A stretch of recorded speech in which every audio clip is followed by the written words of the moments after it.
رنگت، ہاتھ پر بینڈیج اور ڈرپ کی نیڈل. گھنی لمبی موڑی پل کے اداس لگی تھی چہرے پر. ارحم کے دیے نشان ابھی تک تھے. اس کے پرانے زخم تازہ ہوئے تھے. گردن پر بھی نیل کے نشان تھے. شاہ رگ کا دل بھی کسی مرجھائے پھول کی طرح لگ رہا تھا اور گالوں پر پڑنے والے گڑے کہیں دور ٹوٹے بیٹھے تھے. اس نے پاس بیٹھ کر کتنی دیر اس کے چہرے کے ہر نقش و ازبر کیا تھا. پھر اس نے آگے بڑھ کر اس کے ناک کے ساتھ ناک جوڑ کر فجر کی سانس سکون انہیل کیا تھا. کئی منٹ وہ اسی پوزیشن میں رہا تھا. وہ جاگے تھے مگر اس نے آنکھیں نہیں کھولی تھی. اس کے لمس کی شدت شدید تھی.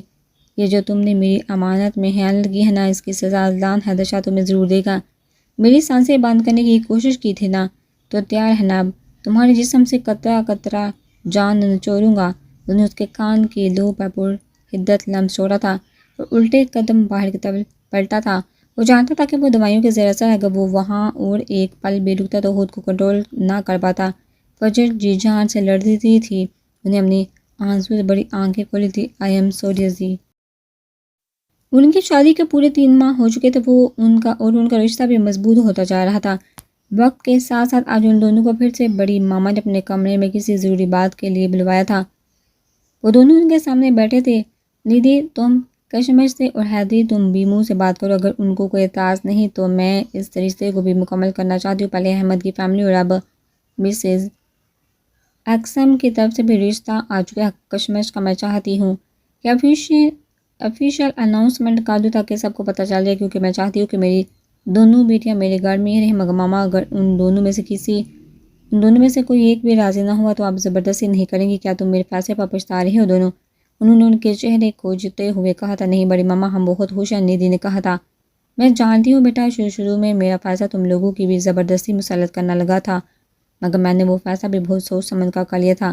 میں نے یہ فیصلہ بھی بہت سوچ سمجھ کر کیا ہے. میں چاہتی تو خود بھی ان سے بات کر سکتی تھی، مگر اب تم دونوں بھی ان کے بڑے ہو. میں چاہتی ہوں کہ تم دونوں ان سے بات کرو، پھر میری ضرورت پڑی تو میں بھی کروں گی. انہوں نے نرم لہجے میں کہا تھا. جی بڑی ماما، آپ بے فکر ہو جائیے، میں آج کشمش سے بات کرتی ہوں. نیدی نے ان کے ہاتھ پر اپنا ہاتھ رکھتے ہوئے تسلی دی تھی. بہت شکریہ میری جان، سلامت رہو، دائمی خوشیاں نصیب ہو تمہیں. انہوں نے دل سے دعا دی تھی. مرچی کو ہوش تو آ گیا تھا. اس کے حواس بحال ہونے لگے تھے. خود کو شاہوس میں دیکھ اسے تسلی ہوئی تھی. گزرے واقعات کسی فلم طرح آنکھوں کے آگے چل رہے تھے. وہ ٹرانس کی کیفے میں چلتی مرر کے سامنے آئی تھی اور بے ساختہ اس کا ہاتھ گردن پر بنے سگریٹ کے نشانوں پر گیا تھا. سفید رنگت پر 2 نشان کسی پکی مہر کی طرح چسپاں تھے. اس کے ہاتھ پل میں لڑتے تھے. علی کپکپاتے ہونٹوں نے سرگوشی کی تھی. اس نے مجھے بے لباس دیکھا تھا. میں کیسے اس کا سامنا اسے خود سے گنائی تھی، اسے اچھے سے یاد آیا تھا. ہری بابو اس کی باہوں میں بے ہوش ہوئی تھی اور جس حال میں اس کی باہوں میں بے ہوش ہوئی تھی وہ یقیناً اس کے لیے تکلیف دہ تھی. رشی کیسی طبیعت ہے تمہاری؟ دعا نے روم میں آتے ہی اس سے پوچھا. توجہ کہا ہے کیسی ہے؟ اس نے آنکھیں صاف کرتے ہوئے کہا تھا. ٹھیک ہے وہ تم آؤ ریسٹ کرو. اس کی طبیعت کے پیش نظر اس نے فجر کی خودکشی والی بات چھپائی تھی. اس نے اسے بازو سے پکڑ کر بیٹھ کی طرف قدم بڑھانے چاہے. مجھے اس سے ملنا ہے. اس نے قدم اٹھانے سے انکار کیا. ملے نہ کبھی، وہ ریسٹ کری ہے نا. تم سوچو جتنا ریسٹ کرو گے اتنا جلدی ٹھیک ہو جاؤ گے. دعا وہ انکل مجھے جتنا سوچو گے اتنا تکلیف سے گزرو گی. اللہ کا شکر ادا کرو کہ اس نے تمہیں صحیح سلامت گھر پہنچا دیا، بجائے کسی افسوس میں پڑنے کے شکر گزاری کرو. میری جان کچھ بھی ایسا نہیں ہوا جس سے تم کمزور پڑو. حادثات زندگی کا حصہ ہے، سبق سکھاتے ہیں. اس حادثے نے تمہیں بھی بہت سارے سبق سکھائے ہیں. اس نے اس کو لٹا کر کمفرٹر اڑایا تھا. رس کو مجھے ذرا جانا ہے، میں کچھ دیر میں ملتی ہوں تم سے، اور فضول کچھ بھی مت سوچنا. اس نے اس کے گالوں پر چٹا چٹ پیار کرتے ہوئے کہا جبکہ مرچی نے اپنی آنکھیں بند کر لی تھی. کاش ماما بابا میں سے کوئی آج میرے پاس ہوتا. اس کی آنکھوں سے موتی ٹوٹ کر گرے تھے. آمو سے ناراض ہیں دونوں. وہ فجر کے سامنے بڑے صوفے پہ چپ چاپ بیٹھی تھی. نہیں، دور جانے کا، ناراض ہونے کا حق تمہارے پاس ہے. ہمیں تو کوئی حق ہی نہیں، کسی قسم کا کوئی بھی حق نہیں. نبی نے بے بسی سے کہا تھا. آئی ایم سوری نبی، میں خود سے بھی نظریں نہیں ملا پا رہی تھی. عدنان کے سامنے آنا مجھے بوجھ لگ رہا تھا. اس نے نم آنکھوں سے کہا تھا. دنیا میں لاکھوں لوگ غلطیاں کرتے ہیں تو اس کا مطلب وہ اپنی غلطی کی تصحیح کرنے کے بجائے معافی مانگنے کے بجائے خودکشیاں کرتے ہیں پھرتے ہیں. مجھے نہیں پتا تھا کہ تمہاری شخصیت کی تعمیر اتنی کمزور ہے کہ اپنی غلطی تسلیم کرنے کے بجائے سب کی جان ہلکان کرو گی. پھر تم نے وعدہ کیا تھا کہ حالات کیسے بھی ہوں حرام موت کو گولی نہیں لگاؤ گی. ارے میری تربیت، میرے وعدے کسی ایک علاج رکھ لیتے. انہوں نے آنسو بہاتے ہوئے کہا تھا. آنا بھی بس کرے، ابھی تو وہ ٹھیک بھی نہیں ہوئی اور آپ ہو گئی غلطی جو اسے اس ٹائم ٹھیک لگا. اس نے کیا نہیں تھا۔ بیگم نے اس کے آنسو صاف کرتے ہوئے کہا تھا، تم فجر کیوں دماغ پر اتنا زور دے رہی ہو بیٹا؟ جو ہوا بھول جاؤ، جو آنے والا کل ہے اس کا سوچو۔ انہوں نے نرم لہجے میں اسے سمجھایا تھا جو آنسو بہا رہی تھی۔ اس ٹائم اسے ہم سے دور جانا ٹھیک لگا۔ اس نے ایک پل کو بھی کسی کے بارے میں نہیں سوچا۔ انسان کا فہم اتنا بھی نہیں گرا ہونا چاہیے کہ وہ حرام حلال میں فرق نہ کر سکے۔ اسے پتا ہو کہ جس کی حالت اس نے اپنی جان لینے کی کوشش کی، وہ اس کی سانسیں واپس آنے کے لیے کس اذیت سے گزر ہے، کیسے دیوانہ بنا رہا ہے۔ تازہ ہوا میں بھی اسے گھٹن محسوس ہو رہی تھی کہ اس کو سانس نہیں آ رہی تھی۔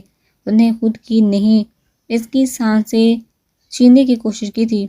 اسے پتا ہو میں نے کیسے سہا ہے اس کا اور اس کا دکھ، کیسے اپنی بوڑھی جان ہلکان کی ہے۔ ان سب اذیتوں کے لیے میں اسے کبھی معاف نہیں کروں گی۔ انہوں نے ہر لفظ کرب کی انتہا میں ادا کیا تھا۔ وہ خود کو شرمندگی کے گڑھ میں ڈوبتا ہوا محسوس کر رہی تھی۔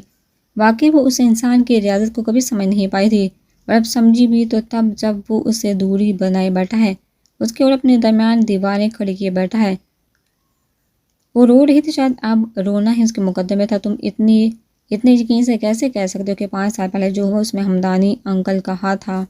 ابھی جو کچھ ہوا اس میں ارحم کے ساتھ اس کا باپ شامل ہے، اذلان نے کہا۔ وہ دونوں ہسپتال کی کینٹین میں موجود تھے۔ شاید تم نے مشی کے لفظوں پر غور نہیں کہ وہ ہر بار یہی دہرا رہی کہ don't do dirty with me uncle. نے بڑے ضبط سے مشی کے کہے کے الفاظ دہرائے تھے۔ تو ضروری تو نہیں علی وہ ہمدانی ہو، ہادی نے کہا تھا۔ میں 100% شور وہ ہمدانی ہیں، علی نے ٹھوس لہجے میں کہا۔ مگر وہ تو ابراہیم انکل کے بیسٹ فرینڈ تھے، پھر وہ کیسے عائشہ آنٹی کے ساتھ؟ آئی مین حیدر انکل۔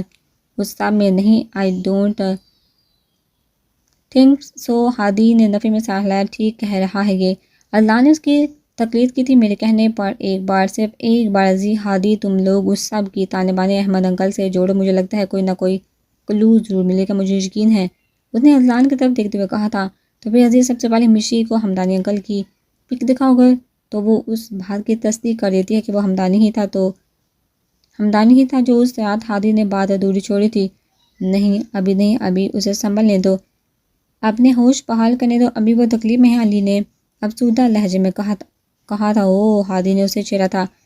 اللہ نے نہ سمجھی سے اس کی طرف دیکھا تھا۔ کیا؟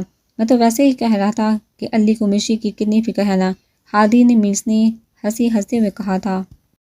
ہاں تو اذلان کی بہن مجھے فکر تو ہوگی، علی نے خود کو کمپوز کرتے پانی کا گلاس لبوں کو لگاتے ہوئے کہا تھا۔ ہاں، اور اذلان کی بہن ہونے کے ناطے وہ میری بھی بہن ہے اور تمہاری بھی۔ اس سے پہلے کہ ہادی کی بات پوری ہوتی علی کو زور سے آنسو لگا تھا، لگتا ہے کافی گہرا جھٹکا لگا ہے۔ ہادی نے اس کی کمر سے ہلاتے اس کے کان میں اپنے دانتوں کی نمائش کرتے سرگوشی کی تھی۔ کیا چل رہا ہے تم دونوں میں؟ اذلان نے گہری نظروں سے دونوں کو دیکھتے ہوئے کہا۔ وہ کیا ہے نا اجی، میں سوچ رہا تھا۔ اسٹرین تو سوچتا بھی ہے؟ اذلان نے اس کی بات کاٹی تھی۔ سن تو لے، اس نے دعائی دی تھی، مت سنانا، کوئی نہ کوئی فضول بات ہی کرے گا۔ علی نے اذلان کو خبردار کرتے ہوئے کہا تھا۔ تمہیں پتہ ہے عزیز، علی کو پیار ہو گیا ہے، اور وہ بھی پتہ ہے کس سے؟ ہادی نے جان بوجھ کا فکر ادھورا چھوڑا تھا اور علی کے پسینے پھولنے لگے تھے۔ مبادلہ کو اس نے مشی کا نام لے لیا تو عزیز اسے غلطی ہی نہ سمجھ بیٹھے۔ کس سے؟ اذلان کو جھٹکا لگا تھا۔ علی اور پیار محبت ڈفرینٹ باتیں ہیں، بتا دو علی، اس نے اپنی آئی برو کو مٹکاتے ہوئے کہا تھا۔ پتہ نہیں ہادی تجھے کھانا کیسے ہضم ہوتا ہے، مجھے تو یہ سمجھ نہیں آتا، اتنا ہلکا ہے تیرا پیٹ۔ اس کو غصہ آیا تھا۔ پھوٹو بھی، اذلان کو بھی غصہ آیا تھا۔ مشی، ہادی کے منہ سے نکلا لفظ علی کی جان نکال گیا تھا۔ کیا مشی؟ اذلان نے پوچھا۔ ہاں، مجھے لگا سامنے شاید مشی اور دعا ہے، مگر شاید مجھے غلط لگا، اور وہ اب علی کی حالت سے محظوظ ہو رہا تھا۔ اسے تنگ آ کے اسے عجیب ہی سکون مل رہا تھا۔ عزیز تو یہاں بیٹھ کر اس کے باتیں سن، میرے پاس فالتو ٹائم نہیں، میں چلا، علی نے اٹھتے ہوئے کہا۔ مبادہ وہ پھر سے کوئی نئی پھلجھڑی نہ چھوڑ دے، رخ ساتھ چلتے ہیں، عزیز نے بھی اٹھتے ہوئے کہا تھا۔ او میرا بابو ڈل گیا، ہادی نے علی کی طرف فلائنگ کس اچھالتے ہوئے کہا تھا۔ رہنا تم خسرو کے ساتھ ہمیشہ چھچوڑا، اس کی قسط سے اس کا خون جلا تھا۔ اذلان ہنسا تھا۔ ان دونوں کی نوک چونک دیکھ کر مجھے لگتا ہے بچپن میں تمہیں کسی ٹھڑکی اور نہایت ہی چھچوڑے کتے نے کاٹا تھا، علی نے غصے سے کہا تھا۔ اور وہ کتا انسان بن گیا ہے اور میرا دوست بھی، ہادی نے اس کے پاس سے نکلتے ہوئے بھاگتے ہوئے کہا تھا۔ حتیٰ تھانہ مارکا جو کہ اب علی کی طرف سے پکی تھی، علی بھی اس کے پیچھے بھاگا تھا۔ زندگی کتنے دنوں بعد ان تینوں دوستوں میں واپس لوٹی تھی۔ سچ ہے نا، وقت ایک جیسا رہتا ہے اور نہ دکھ ہمیشہ رہتا ہے نہ خوشیاں، اور اب ہسپتال کے کوریڈور ایک دوسرے کے پیچھے بھاگ رہے تھے۔ تم یہاں کیا کر رہی ہو؟ اذلان کی نظر آتی ہوئی دعا کی طرف پڑی تو وہ داڑھا اور وہ صحیح سہمی تھی۔ اسے غصے میں دیکھا، ایک دوسرے کے پیچھے بھاگتے، وہ بھی اذان کی طرف آواز سن کر رکے تھے اور ان دونوں کے پاس آئے تھے۔ کس کے ساتھ آئے ہو؟ وہ غصے سے بولا تھا۔ وہ بڑے ڈرائیور کس سے پوچھ کر آئے ہو؟ پتہ نہیں کیوں غصہ آ رہا تھا، عزیز کیا ہو گیا؟ ہادی نے آگے بڑھ کر کہا تھا، کیونکہ میڈم دعا کی آنکھوں میں اتنی سی ڈانٹ سن کر آنسو بڑھ گئے تھے اور ہادی صاحب کے دل کی دنیا اتھل پتھل کر گئے تھے۔ رام، مجھے سمجھ نہیں آتی یہ لوگ اتنی بیوقوف کیوں ہیں؟ جب انابی کو میں کہہ چکا ہوں کہ یہ تینوں ڈرائیور کے ساتھ بھی اکیلی نہیں نکلیں گے تو انہوں نے اسے آنے ہی کیوں دیا؟ وہ غصے سے بولا تھا۔ انابی سو رہی تھی، بائی اور ماما بھی۔ پچھلے 3 دن سے گھر پڑ رہی ہوں میں۔ آئی مس فجر، دیٹس وائی آئی کم۔ اس نے روتے ہوئے کہا تھا۔ میری ایک بات کان کھل کر سن لو دعا، آج کے بعد جب تک ہادی علی یا میں، ہم تینوں میں سے کوئی ایک تمہارے ساتھ نہ ہو تو تم گھر سے باہر نہیں نکلو گی۔ آئی سمجھ۔ اب ملو اپنی فجر سے اور 5 منٹ میں واپس آؤ۔ علی تمہیں گھر چھوڑ کر آئے گا۔ اور اس کی بات ابھی مکمل بھی نہیں ہوتی کہ اس کے موبائل کی بیل نے اسے اپنی طرف کھینچا۔ ہاں ہیلو۔ وہ کال ریسیو کرتا سائٹ پر چلا گیا تھا۔ سر کام ہو گیا ہے، اسے اطلاع ملی تھی۔ Okay good. وہ خوش ہوا تھا۔ سر اور کوئی حکم نہیں فی الحال۔ اس کا خیال کو اس نے کہتے کال کاٹ دی تھی۔ وہ دعا کی جانب بڑھا تھا جو فجر کے روم کی طرف جا رہی تھی۔ علی میں یہ کہہ رہا تھا کہ ہادی نے اس کے پاس بیٹھتے ہوئے کہا تھا۔ بکو اس کا غصہ بھی کم نہیں ہوا تھا۔ علی میں کہہ رہا تھا کہ میں دعا کو چھوڑ آتا ہوں گھر۔ اس نے علی کے پاس بیٹھتے ہوئے کہا تھا۔ کیوں؟ جی وجہ؟ علی نے سوال کیا۔ وہ رو رہی ہے نا تو اس لیے اس نے کمزور سی دلیل دی تھی۔ اوہ، وہ رو رہی ہے تو بیٹا تیرا کون سا کیڑا جاگ رہا ہے وہ بتا مجھے، علی نے آئی برو اچکاتے ہوئے کہا۔ کوئی کیڑا نہیں جاگ رہا، میں تو یہ کہہ رہا تھا کہ تو جائے گا پھر آئے گا تو اس نے بات بنانی چاہیے تو کوئی مسئلہ نہیں۔ میں اچھا تو چاہ رہا ہے تو اپنی چھوٹی بہن کو خود چھوڑ کر آئے تو بیٹا تو نہ اتنا پریشان نہ ہو، ویسے بھی مجھے تیری بابی کو بھی دیکھنا ہے، اس نے دلفریب مسکراہٹ اچھالتے ہوئے کہا۔ ہاں نا، میں چاہ رہا ہوں میں تیری اور عزیز کی چھوٹی بہن کو چھوڑ کر آؤں۔ انہوں نے اس کے جملے کی تصحیح کی تھی۔ تیری اور عزیز کی نہیں، اپنی چھوٹی بہن کو۔ اس نے اس کی بات کاٹی تھی اور بہن والا ادوہار تو اس نے رکھا ہی نہیں تھا، سوز سمیت واپس کیا تھا۔ ہادی کو سنا تھا اپنے ہی گرتے ہیں نشیمن پر بجلیاں، آج دیکھ بھی لیا، ہادی نے معصوم سی شکل بناتے ہوئے کہا۔ بجلیاں نہیں، پورے آگ لگاؤں گا تیرے نشیمن پر، ٹھنڈ رکھ مس نے، اس نے دانتوں کی نمائش کرتے ہوئے کہا۔ جیسا تو سوچ رہا ویسا کچھ نہیں، ہادی نے پلہ جڑا لکڑے کہ ویسا کچھ نہ ہو، ورنہ جیسی تو چیز تیرا سالہ ہے نا، 7 نسلیں اپنا مانگے گی، کیوں شیر کی کجور میں ہاتھ ڈال رہا ہے؟ اس نے افسوس سے ہنستے ہوئے کہا تھا۔ زبردستی تو نہیں ڈالا، خود ہی ڈل گیا۔ تو سو کر رہی تھی ایسے ہی، اس دن صبح بھی تو ہو گیا مجھے بھی، اس نے معصوم شکل بنائی تھی تو تجھے اس کی آنسوں سے پیار ہوا، علی نے ناک چڑھائی۔ نہیں، پوری کی پوری سے اب تو۔ اس سے پہلے کہ وہ کچھ کہتا ان دونوں کو وہ دونوں کی باتیں دکھائی دی۔ جاؤ علی، چھوڑا اسے، اللہ نے اسے آتے ہی کہا تھا۔ چلو دعا، علی نے ہادی کی طرف دیکھ کر مسکراتے ہوئے کہا۔ اس کی شکل پر 12 بجے تھے۔ اسے یقین تھا کہ اتنی آرام کہانی سنانے کے بعد وہ سماج کی دیوار نہیں بنے گا، مگر وہ علی تھا، آسانی سے چھوڑنے والوں میں سے نہیں تھا۔ جو دعا بیٹا نہیں ہوں میں آپ کا بھائی، آپ کا بیٹا، سب کو دعا ہی تو ملتی ہے، ڈانٹ لو، غصہ کر لو، بابا ہوتے تو کبھی بھی نہ ڈانٹے مجھے ایسے۔ اس کے بیٹا پکارنے پر اس کی پرانی ڈانٹ کے زخم تازہ ہوئے تھے اور وہ پھر سے سوسوس میں مشغول۔ دعا تمہارے بھلے کے لیے ڈانٹا ہے، بابا ہوتے تو وہ بھی یہی کرتے، تمہاری حفاظت میری اولین ترجیح ہے، گھر پہنچو، اب مجھے ڈاکٹر سے ملنا ہے ذرا، اللہ نے نرمی سے کہا اور ڈاکٹر کو ملنے کے لیے قدم بڑھا دیے۔ علی نے ہادی کی طرف دیکھ کر تاثر سے گردن ہلائی تھی، اس کے پاس ہو کر سرگوشی کی تھی۔ منظر بڑی کٹھن ہے، کیسے سنبھالے گا جن اور جن کی بہن کو؟ کوئی نہیں آئی؟ ویل آئی ول، میں نے تو ظالم سمجھنا بند۔ اس نے التجا کی تھی۔ چلیے دعا، علی نے سسو کرتی دعا کو کہا۔ اس نے چپ چاپ قدم آگے بڑھا دیے، وہ بھی اس کی تقلید میں چلا تھا۔ ہادی کا دل ایک دم بجھا تھا۔ ایسا کر تو چھوڑ آ دعا، مجھے ایک ضروری کام یاد آ گیا۔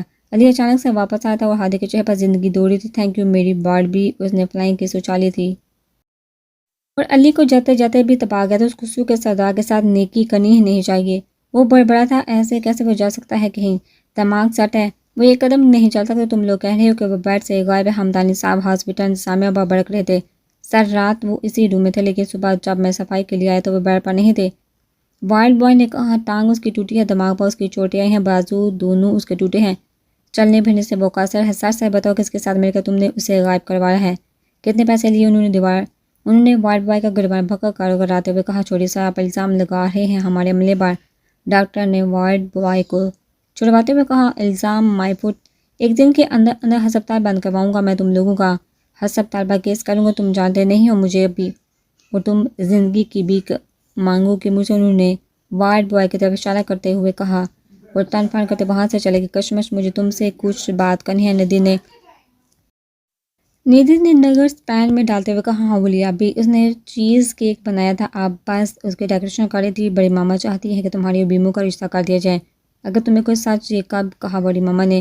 اس کی بات ختم ہونے سے پہلے ہی وہ اس کے پیچھے سے ہانک کر چکی تھی۔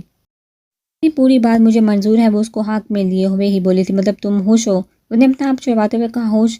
ہوش لفظ بہت چھوٹا ہے اس رشتے کے لیے، آپ نہیں جانتے بڑی ماما نے مجھے کتنا حسین تحفہ دینے کا سوچا۔ اس نے چہکتے ہوئے کہا، کب سے؟ پکڑی یہ کچی؟ اس نے اس کا کان پکڑ کر مروڑتے ہوئے کہا تھا، کچی تو مت کہیں بریانی بیس رہے گا۔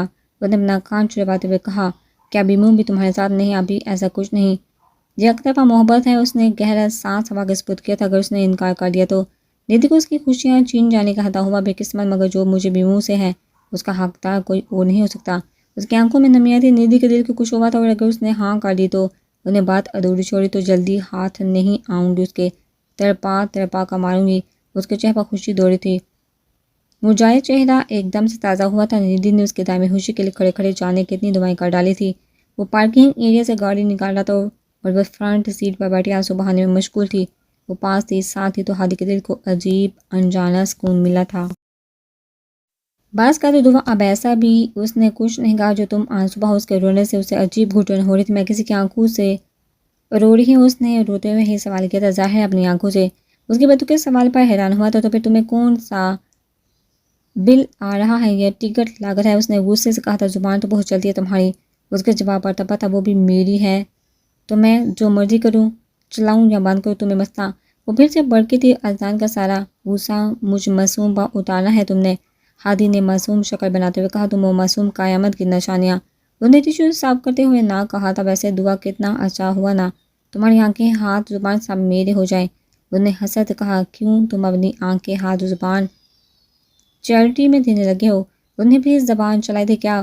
وہ تو شاک میں ہی آ گیا تھا اس کی بات سن کر، مطلب وہ بیوقوف لڑکی اس کی زبانی بات کو ہوا میں اڑا گئی تھی۔ علی ٹھیک ہے کہتے، ساری زندگی دیوار سے سر ٹکرانا پڑے گا۔ اس نے سوچتے ہوئے ساتھ بیٹھے دعا کو دیکھا، جینز پر ٹی شرٹ پہنے، دوپٹے سے بے نیاز اس کے دودھے رنگ پر کھل رہی تھی، گہری براؤن آنکھیں، بالوں کی پونی ٹیل، چھوٹی سی ناک جو رونے اور صاف کرنے سے لال ہو گئی تھی۔ بیوقوف لڑکی، وہ زیر لب بڑبڑایا تھا، بھائی نے مجھے تمہیں چھوڑنے کا بولا تھا، مجھے فضول کمنٹس دینے کا نہیں۔ وہ غصے سے گھبرائی تھی اور ہادی کے دل نے اسے گواہی دی کہ جتنا معصوم وہ اس سے کہتا ہے وہ سمجھتا ہے اتنی وہ ہے نہیں۔ اور پھر واقعہ راستہ اس نے چپ رہنے میں ہی آپ یہ سمجھی۔ اس دن کے بعد وہ دوبارہ کبھی تنہائی میں اس کے پاس نہیں گیا تھا، کیونکہ وہ جانتا تھا اس کے قریب ہوتے ہی خود پر کنٹرول نہیں کر پائے گا۔ ڈاکٹر کے ساتھ اس کے روم میں آتا، ان سے ڈیٹیل لیتا، ان کے ہدایت سنتا، ان پر عمل کرواتا، ویسے ہی چلا جاتا۔ دن میں اس کے پاس آنا بھی انیتا بیگم ہوتی اور رات میں وہ تینوں، اور جب بڑا سے اوپر وقت ہو جاتا تو ہادی اور علی کو اذان گھر بھیج دیتا۔ اس سارے وقت میں سائے کی طرح اس کی حفاظت پر مامور تھا۔ ایک بار اس کو اکیلا چھوڑ کر اس کی من مانیوں کی وجہ سے نقصان اٹھا چکا تھا، مزید نہیں، پر وہ اس سارے مراحل میں اس کی ایک نگاہ کو ترسی تھی، اس سے بات کرنے کو ترسی تھی، اس کی اس دن والی دھمکی کو سوچتی تھی تو جی جان سے لرزتی تھی، اور وہ تو صفاق بنا بیٹھا تھا، اجنبیوں کی طرح ارد گرد منڈلا رہا تھا۔ اب آپ کی پیشنٹ پہلے سے کافی بہتر ہے، بات سن کے کھانے پینے کا زیادہ سے زیادہ خیال رکھیں، آپ نے یہ زیادہ خیال رکھنا ہے، آپ نے یہ انٹرنی بہت زیادہ بھی کیا ہے، آج انہیں ڈسچارج کر دیا جائے گا۔ ڈاکٹر اذلان کی رپورٹس دیکھا آگاہ کر رہا تھا، جی ٹھیک ہے، میں ڈسچارج سلپ بنوا دیتا ہوں، کہتے ہوئے باہر کی طرف بڑھا تھا۔ ہاسپٹل میں تمام تر مراحل سے گزر کر اب وہ اس کے قدم کے ساتھ قدم ملاتا گاڑی تک آیا تھا۔ تم لوگ اس سے گاڑ چھوڑاؤ، مجھے کچھ کام ہے، وہ ہادی اور علی کو کہہ رہا تھا۔ فجر کی آنکھوں میں پانی آیا تھا، یعنی وہ اب اس کے لیے اتنی نا اہم ہے۔ کیا رپورٹ ہے؟ وہ اپنے فارم ہاؤس میں اس وقت موجود تھا جس کو اب تقریباً ہسپتال جیسے روم کی شکل دے دی گئی تھی۔ سر، ان کی بہتری آہستہ آہستہ ہوگی، ڈاکٹر نے کہا، جو 24 گھنٹے صرف اس کے لیے ہی معمور کیا گیا تھا، کتنا ٹائم لگے گا؟ اس نے بے تاثر لہجے میں کہا تھا۔ کچھ کہہ نہیں سکتے سر؟ فی الحال تو وہ 2 منٹ سے زیادہ ہوش میں بھی نہیں رہ پا رہے۔ ڈاکٹر نے کہا، جو چاہیے منگواؤ، جیسے بھی ہو، مجھے یہ ٹھیک چاہیے۔ یہ وہ خاص مہر ہے جو میری زندگی کی تلخیوں کی دوا بنے گا۔ پچھلے 5 سالوں کی اذیت کا خاتمہ اس کے منہ سے اگلے سچ پر منحصر ہے۔ میں پھر آؤں گا۔ عدلیٰ نے غصے سے کہا، اپنے باپ کی سلامتی چاہتی ہو تو جتنا جلدی ہو سکتا ہے مجھ سے ملو۔ مشی کے موبائل پر اس کے باپ کی تصویر کے ساتھ اسے واٹس ایپ میسج آیا تھا۔ اس نے کانپتے ہاتھوں کے ساتھ اپنے باپ کی تصویر کو چوما تھا۔ اس کی آنکھیں نم ہوئی تھیں اور پھر اسے اپنے باپ کی ویڈیو موصول ہوئی تھی جس میں وہ رسیوں سے جکڑا ہوا تھا۔ اس کا پورا وجود کانپ اٹھا تھا۔ اپنے باپ کو دیکھ اسے اپنا آپ صدیوں کا بیمار لگا تھا۔ کون ہو تم؟ انہیں 1 سیکنڈ ضائع کے بغیر میسج کیا تھا۔ ہاں ہاں ہاں ہاں، تمہارا چاہنے والا۔ اسے بیک میسج رسیو ہوا تھا۔